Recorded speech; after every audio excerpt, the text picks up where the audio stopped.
Magandang araw po mga kapuntos, at sa araw na ito po meron po akong tampok na video para sa inyo at sana ay magustuhan ninyo. Kaya sa mga bago pa po sa aming channel, please po don't forget to hit the subscribe button at ang notification bell para maging notified kayo sa bawat video na ilalabas ko sa channel na ito. At bilang kahilingan po ng punto por punto team at naway maintindihan po ninyo, sana po wag nyo pong i-skip yung mga ads sa aming mga video. Sa maliit na bagay na po na yan, malaking tulong po yan sa ating programa at sa ating ministry. Sana po maunawaan po ninyo. Maraming salamat po, kaya wag na po natin patagalin. Simulan na po natin.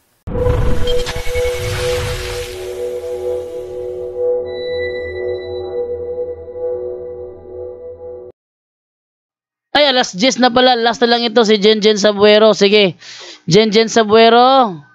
Good evening. Sorry lang. Hello, bro. Good evening. Hello, good evening, te. Magandang gabi. May gabi. Gabi na yun ay. Oh. Bro, sana makadumdum ka sa kuha, pero baka dili na. So, paalala ko lang. Kami tong, quick lang to. Kami tong nagpunta diya sa Bohol nga, ikuha mong cellphone. Ay, daga manguwas ako cellphone, te. Kung i-announce mo to akong anak na taba. Ha? Katong i-announce mo sa harapan dito sa office nga nawala imong cellphone niya akong anak. Tong lalaking taba. Ay, ikaw na ito? Akong anak. Sa kadagan lagi tao, sa dami lang sinang tao kasi minsan nakakalimutan ko na eh. Oh, na-high blood ka na. Oo, naalala ko yun, pero hindi ko na naalala na kayo pala yun. Oo, kami yun. Pero, kaya medyo magulo rin yung isip ko, kaya may mga clarification lang po ako. Actually, medyo anim yung tanong ko, pero may mga short lang to. Mga clarification lang. So, ang anak ko, hindi pinasok ko sa rehab ulit ngayon kasi medyo mahirap pa eh. Pero tuloy ko siyang dinideliverance dito sa bahay. Okay lang naman yun, di ba? Okay lang yun, bro. Paano siya ma-deliverance sa bahay, te, kung nandun siya sa rehab? Binabasa ko lang yung prayer. Hindi, tapos, pag mag-deliverance ka, dapat nasa harap yung dinideliverance mo. I-deliverance mo lang siya kung dalawin mo sa rehab. Ayun, yun lang yun. Pero hindi talaga, pero yung everyday, halos everyday, every other day ako dito nagdi-deliverance. Parang intention. Kaya siguro mahirap din yung epekto. Pero tuloy pa rin. Tinutuloy ko pa rin siya. Walang imposible pa rin ni Lord. Tapos bro, sige, pag nagdadalaw ako, yun naman ang ginagawa ko sa kanya doon. Nagsisikreto kaming dalawa. Itong mga clarification ko, yun bang, may nagsabi kasi sa akin na bawal daw isuot yung rosary na ganito. Sabi ko, yung ganito ba bro? Yung magsuot daw sa lieg. Sabi ko, ano ba yan? Totoo o ano ba yun? Bawal ba talaga? Yung mga ganito ba bro? Tapos bawal din daw ito maglagay ng rosary kay Mama Mary sa lieg. So mga ganun, ano ba yun? Yung magsuot ng rosary sa lieg, yung ba ibig mo sabihin, te? Opo. Yung mag-isuot ng ganito ba? Ito, rosary naman to siya, ng ganyan. Tapos, nakaano kasi yan sa liig ko. Tapos, bawal din daw to sa mga maglagay ng rosary sa liig ni Mama Mary, sa cross. Ano ba yun? Sino nagsabi na bawal yan, te? Yung mga kapastoral ko lang din. Kaya gusto ko malinawan. Kasi ni-research ko, ang nakalagay naman doon, hindi naman bawal as long as nagro-rosary ka. Okay. Kaya gusto ko lang malinaw. Okay, eto ang sagot ko, te. Pakinggan mo mabuti ang sagot ko. Yung leg ko. Saan? Ayan, ang laki-laki na nasa leg ko. Ayan, no? Oh. Ayun naman. Okay. Ayun. Hindi na ako mag-aalala. Okay na. Answer. Answered question. Ayan. Okay. Wala nang paliwanag. Okay, next question na ako, bro. Malinaw na mo sumagot. Okay na, okay. Okay, next question. Okay, malinaw na yon. Next question, kasi naoperahan ako, nagpa-opera na ako ng gallbladder. Ah, Ako ng gallbladder. Ngayon, meron kaming kasama sa Singles for Christ na namatay. Ngayon, sabi nung sa akin, ay wag kang bumisita kasi kaka-opera mo lang. Kasi bawal daw yung may operahan or may sakit na pumupunta sa parang wake ba, parang may lamay. Ano ba yung ganun? okay, Brother Angel, may alam ka dyan, Brother Angel?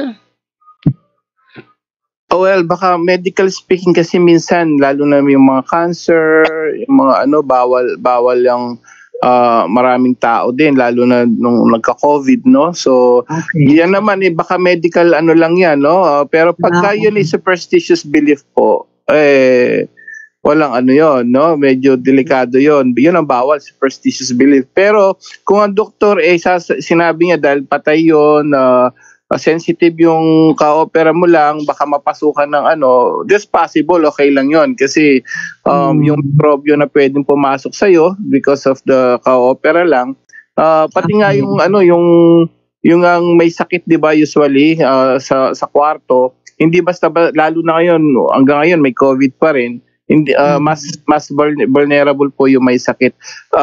Medical speaking, okay lang po yun kasi medyo kung yun nga yung situation kasi medical speaking pwede ma-contaminate kasi pwede ka Apo. Sige, okay. Thank you. Medyo clear na po sa akin po, bro. Pangatlong tanong po, yung bahay namin na doon ko pinanganak yung aking anak na nagkaroon nga kami ng problema kaya namin dinala dyan. Kasi ang dami ko rin nilapitan before ng mga occult, ng mga albularyo. So ngayon, yung bahay na yon, medyo swerte siya noon, nung kami pa nakatira. At lahat ng tumitira doon, nakakaalis talaga, nakaka-abroad. Ganon din kami. Tapos, pero yung bahay na yon, pina-bless ko sa pare. Pero at the same time, pinaanuhan din yung sabog-sabog ng pera. Tapos, nung mga may nakatira doon, naglalagay din ng mga punsoy-punso, yung mga bagwa-bagwa. Ngayon, hindi ko siya napuntahan para i-deliverance kasi iba na ang nakatira, pinarenta ko. Tapos ako naman dito nagre-rent. So, mayroon ba yung connection, bro, kung bakit hindi pa nagiging okay yung anak ko? Hindi pa siya nagiging, tawag nating totally healed? Although may improvement siya. Pwede bang may connection yun? Brother Angel? Yan, spiritual warfare yan. Si Bro Wendell siguro habang nandyan, bro. Okay, Brother Wendell, spiritual warfare daw to.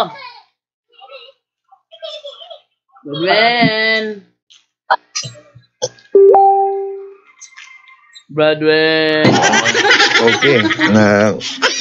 Pwede bang may connection? Pwede na may connection sa matagal ng mga occult practices.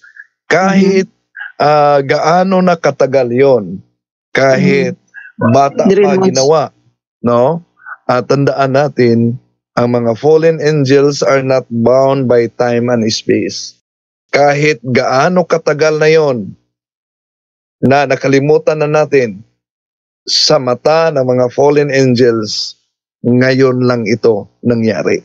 So kaya, lahat ng mga occult practices, kahit gaano na katagal, kailangan talaga may i-confessal, kailangan may i-renounce. Bro, na-i-renounce ko na siya, na-i-confess ko na rin yun, pero hindi ko pa siya na-deliverance at nandoon pa rin yung yung bagwa. Kailangan na matanggal yon. I-surrender yon sa pare, o ang pare mismo talaga ang mag-deliverance sa naturang area. Lalo na pang dahil di natin alam kung ang level ng infestation sa naturang area dahil sa mga superstitious beliefs. Swerte siya doon, bro. Swerte yung bahay na yon, pero doon nalaglag yung anak ko na nagkaroon ng brain tumor. Iyon talaga ang problema. Ang fallen angels pwedeng magbigay ng 99% na swerte, ngunit mag-ingat sa 1% dahil gigibain niya yung 99%. At occultism kasi yan, no? Bawat occultismo merong mga epekto yan na mariing ipinagbabawal talaga. Kahit na sa Biblia nakasulat yan ang mga epekto. No? Okay. So kailangan bro si pare ang mag-deliverance, hindi allowed na ang asawa ko doon? Pwede na ang pare, suggest ko, pare talaga dahil di natin alam kung gaano ka lalim yung contamination ninyo, gaano ka lalim ang infestation sa naturang area. Mas mabuti na pare talaga ang mag-deliverance at pagkatapos ng deliverance, i-bless pa niya ang bahay. Hindi lang deliverance, blessing sa bahay. Pagkatapos, pwede na kayo na pamilya yung consecration of the family. Okay. Kahit na hindi na kami doon nakatira bro, pinarenta ko, may epekto pa rin yan sa amin dahil property namin. Tama Yes, po ba? Dahil property ninyo yan at doon nyo ginawa yung mga occult practices, nanatili Yes, pa rin. Nanatili Yes, pa rin. Ang Doon ko na- infestation sa bahay, Doon ko nanatili na- pa rin. Doon ko na napabinyagan yung anak ko na iba-iba, doon ko na offer sa bahay na yon. Kaya Anyway, grabe ang infestation. Sige bro, gagawin ko po yun pagdating ng husband ko. Opo. Nasa barko pa lang kasi siya tapos magpa-schedule ako para mahirap din kasi pag ako lang Pangalawa bro, itong isa bro, yung bahay namin dito na nirent naman namin, ito dito sa Cavite. Kasi nagrent kami. Lagi yung may-ari nito mahilig sa mga yung papunsoy-punsoy ba at kasama rin tong bahay na to sa pinapunsoyan nila. Pero ang ginawa namin na mag-asawa ang asawa ko, tinanggal namin yung pinagsasabit-sabit nilang mga pula-pula na yung mga pera-pera.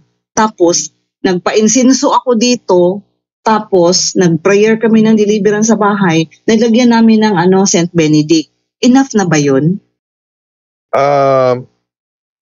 Okay naman, basta huwag niyong kalimutan yung monthly confession, rosary together with the family para protected sa grasya talaga. O nga bro, ang pera parang sarang tapon. Pero ngayon, napapansin ko kahit papaano, hindi na kami kagaya dati na yung bang may pera, hindi mo makikita Grabe talaga. Pero ngayon, parang nakikita ko na parang unti-unti na siyang napoprotection na ni Lord. Kaya natutuwa talaga ako. Pero yun nga po, siyempre, hiwalay kaming tatlo. Anak ko nasa rehab. Asawa ko nasa barko. Din ako lang din mag-isa dito. So, parang hindi buo yung panalangin.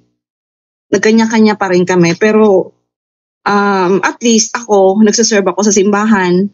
Tapos, nagko-confess ako, nagro-rosary ako, nagsisimba rin ako, nagko-communion din ako. Pero yun nga lang, may mga naiiwan pa no? Hindi pa totally, no? Kaya din yung anak ko, hindi rin totally pa-healed. Kasi nga, marami pang mga naiiwang infestations na hindi pa talaga na totally nawawala, no? Siguro possible. Magpamisa ka kapatid, paulit-ulit, healing of family tree. Okay. Isa pa pala bro, opo, gagawin ko yun. Lagi ko nakikinig din sa Healing of the Family Tree din sa punto por punto din sa every Monday. Pwede ba ako mag-join doon? Pwede. Makipag-ugnayan ka kay Sister Hilda. Okay, Hilda.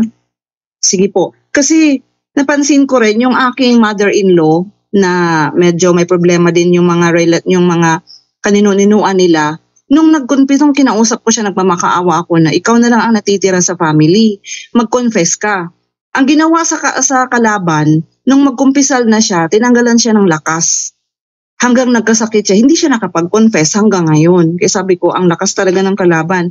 Kaso lang wala akong magagawa. Di ko naman sila mapuwersa. Kaya sabi ko, paano ko ba ito maipakakat na lang na ako na lang mismo ang gagawa na makat from the generations. Kasi nga, kapatid ko may bitbit na anting-anting na sa Mindanao. Yung mother-in-law ko, pamilya na, mayroon ding mga mambabarang din, may mga bit-bit din na nangamatay na. So, hindi ko sila pwedeng kaya sabi ko, paano ko ba to kaya siguro, yung family tree bro, no, yung misa na sinabi mo, healing of the family tree. Yes, healing of family tree. At yung sabi mo na nagkasakit, hindi na nakakumpisal, pwede naman kayo na mag-invite ng pari para sa anointing of the sick. Anointing of the sick para sa kanya, at pwede din siyang ipakumpisal doon mismo sa bahay. Sige bro, itatawagan ko ulit kasi mahirap silang kausapin sa ganun Parang hindi sila ganun ka-open. Kaya yun na lang yung dasal ko sa kanila.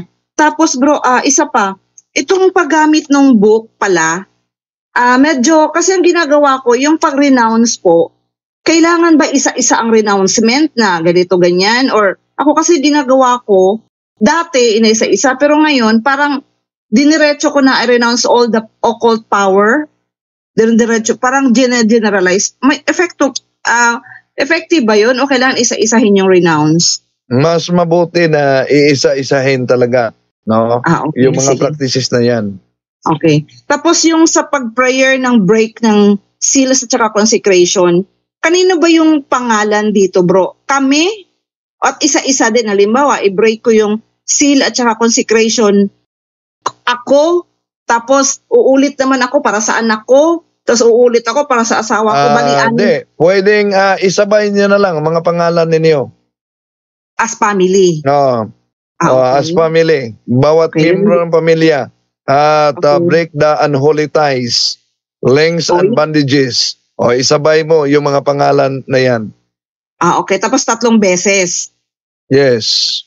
Kasi yun ang ginagawa ko sinasabay ko. Kaya sabi ko, ano kaya? Kailangan ba talaga ako muna 3 beses, sa anak ko 3 beses, sa asawa ko 3 beses. So, pwede na palang sabay. Pwede. Tapos ito bro, yung prayer sa break and holy ties. Yung in the name of Jesus, I break the unholy ties, links and bandages between kami ba to o yung tao? Pwede. Pangalan ninyo din. Kaming 3 din. Okay. Dito ako nalilito kung tao ba to na may kaugnayan sa aming may mga espiritu o kami tong 3? Sa inyo talaga na i-break yung mga unholy ties, links and bandages. Okay, thank you bro. Last na lang. Nung nakaraang gabi, mga 2:00, 3:00, naginip ako na may kasayahan daw doon sa bahay namin. Tapos ngayon, bumaba daw ako. Pagbaba ko, kasama ko yung kapatid ko na patay na yun siya patay na siya. Kasama yung kapatid ko na patay na siya. Tapos sabi niya, alika punta tayo doon. Balik kami sa bahay kasi may kasiyahan sa bahay. Ngayon, pagbalik daw namin, hindi ako sumama. Siya lang yung bumalik sa bahay namin. Pagdating sa bahay namin, meron daw nagbasaga ng mga bote. May namatay. Tapos, nung nalaman ko, sabi ko, ano kaya nangyari doon? Parang ang gulo. Nung nalaman ko, may binaba kasi may namatay doon sa situation. Pagbaba, yun yung kapatid ko na kasama ko na nagyaya sa aking bumalik, napatay naman yun. Tapos siya din yung namatay nung sa incidenting yun. Ano yun bro? Wala lang yun? Or ano lang ginawa ko, ako, eternal rest grant unto the soul of yung sa kapatid ko. Yun lang yung dinasal ko. Iyan ay malinaw na atake habang natutulog kayo. Isang atake pa rin, isang uri ng demonic attack habang natutulog kayo. Oh my God. So sa kinabukasan, nagpamisa ako sa kaluluwa niya. Kasi sabi ng mga kasamahan ko doon sa simbahan, buti hindi ka sumama. Kasi kung sumama ka, lagot ka. Sabing gano'n, sabi ko, ano ba yan? Kaya malinaw na inaatake tayo kahit tulog tayo. Gamitin nyo yung holy and exorcise oil bago kayo matulog. I-cross nyo sa noon nyo. After prayer, in the name of Jesus, I seal myself, o sa mga membro ng pamilya, I seal myself with the precious blood of our Lord Jesus Christ. May sinasabi pala. Sa akin kasi, cross lang, tapos buo. Sige. O yun, medyo nasabi ko naman siguro kasi nagsusulat ako para wala akong Bro, ano yung pamisa ko, Healing of the Family Tree? Every time na magpamasa ko? Healing of Family Tree. Okay. Tapos, atin ako ng Healing of the Family Tree every Monday. Sino po si Ma'am Hilda, bro? Kuya, bro. Nasa Facebook si Sis Hilda Bradjando.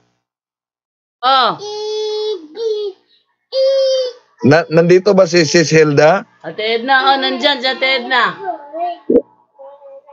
Edna, Hilda. Edna. Ate, yung Gilda, ano yan? Facebook niya yan. Ate Edna. Oo, bro, dyan, makikipag-coordinate ako para sasali ako sa Healing of Family Tree every Monday. Ate Edna. Ate Edna, there for you. Ate Edna, here na me. Ate Edna. Mukhang tulog.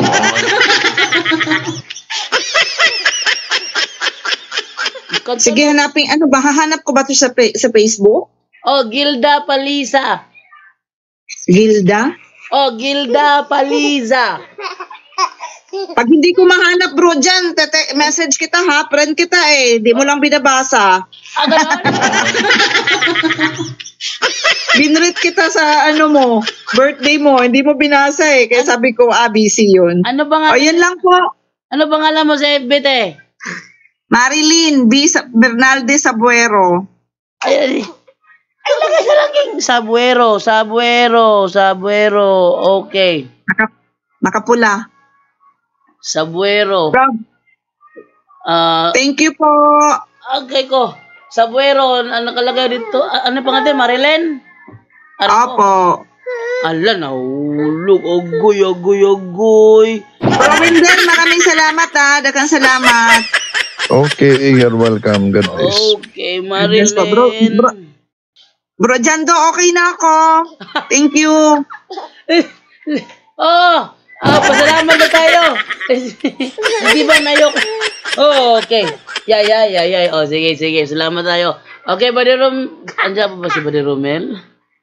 Brother Romel, ikaw na mauna ay Marcelo Alvarez. Bukas na lang po kasi alas 10:23 na. Bukas na lang po 8 p.m. Aray ko, Brother Romel, Palma. Ikaw na, pasalamat bro. Wala si Romel. Tayo kay Brother Wendell na lang. Brother Wendell, ikaw na lang, Brother Wendell.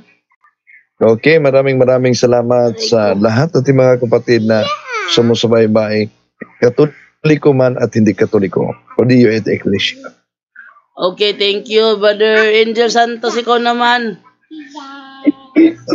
Yes, maraming salamat po una sa Diyos, sa kanyang kapurihan at kalwalhatian, Salamat po sa kanya at ngayon ay nakaraos na naman po tayo at marami naman tayo natutunan at sana don't forget, to share po, I-share nyo yung blessings sa mga natututunan natin at paalala po ng ating ebanghelyo bago tayo matulog, bago magtrabaho, May ebanghelyo natin so pagtawag kay Inang Maria, pagka po tinawag na tayo, So, wag na kayong mahiya, wag kayong matakot, Ang Diyos ang bahalang gagabay sa atin, ang banal na Espiritu gagabay sa inyo. Paano bang gagawin ninyo para makapag-akay tayo ng maraming kaluluwa papunta sa langit na po? So, yun lang po. Naway marami tayong natutunan ngayong gabing ito. To God be the glory. Salamat po. Back to you, Bro Jando, and good night, everyone. Okay, nandito pala siya sa kabila pala, Marilyn Sabuero. Ayun. So, marami daw siyang chat sa akin. Tingnan ko. Dami nga. Dami nga. Ngayon ko lang nakita. Okay. Nabasa ko na yung mga mo, Doon pala siya sa Jandi. Okay, so, hanggang dito na lamang po tayo mga kapuntos. At babay na po kami sa inyo. Time to say goodbye na dahil patulogin ko pa si Divina tsaka si Michael.